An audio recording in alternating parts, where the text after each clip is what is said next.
For my novel conditioning activity video, I decided to do the kata from karate. The kata is unique to karate and martial arts for that it focuses on precision movement mechanics, muscle memory, and the execution of those movements with intent.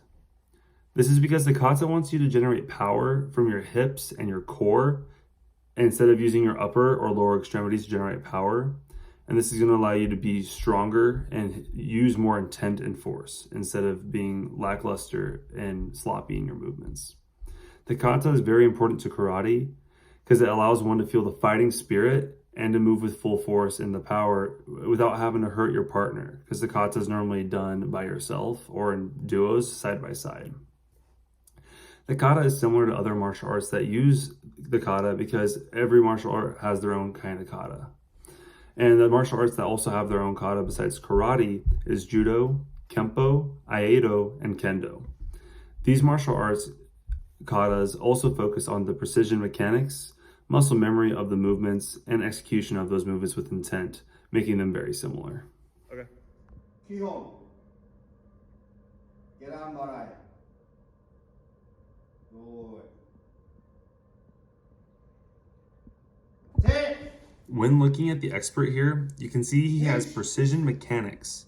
The movement is a natural thing for him, and he's able to perform it well. His movements are backed with intent, as you can see here. You can also see his movements are powerful, and they are also generated by his core and hips. Each block, punch, and kick have intent to either protect or attack and defend himself. And here you can see he is disciplined and that he has restraint as well. He's able to move with precision and precise movements, and that is what makes him an expert.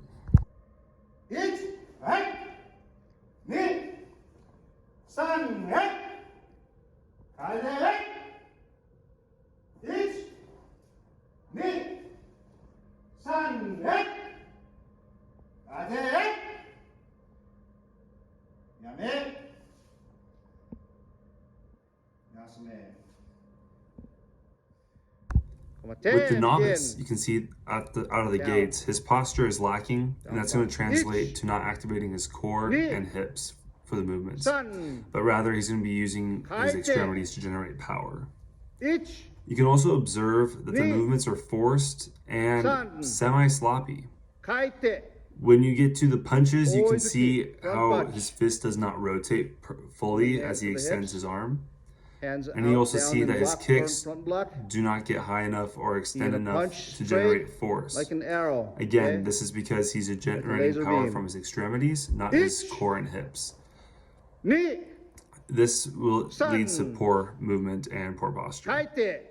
The pros of this conditioning program is that it can teach one self-discipline, self-defense, and how to move with precision and intent. And lastly, how to generate power from your core and hips, which is the bigger and stronger areas of your body.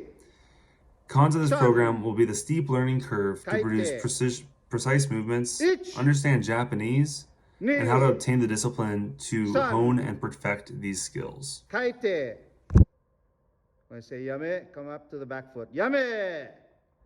Yasume, relax, take a step back, and then come out.